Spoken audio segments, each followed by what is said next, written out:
मरियम, मरियम दरवाजा खोलो। मरियम, मरियम प्लीज चले जाएं आप यहाँ से। मैं किसी से मिलना नहीं चाहती, प्लीज जाएं यहाँ से।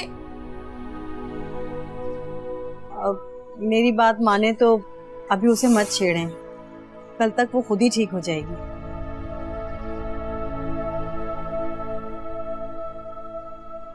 लेकिन अगर इसने खुद को कोई नुकसान पहुंचा लिया तो? अब ऐसा वो कुछ नहीं करेगी, अभी वो बहुत डिप्रेशन में है।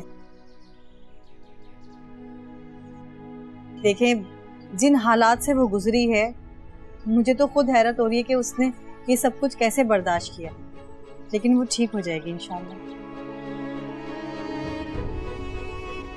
ऐसे में तो इंसान उकता ही जाता है। काश मैं अपनी बहन का हर दर्द दूर कर सकता। आप उसको बताइएगा कि उसका भाई हारा नहीं है, वो हर मुमकिन कोशिश करेगा उसकी जिंदगी सुधारने की।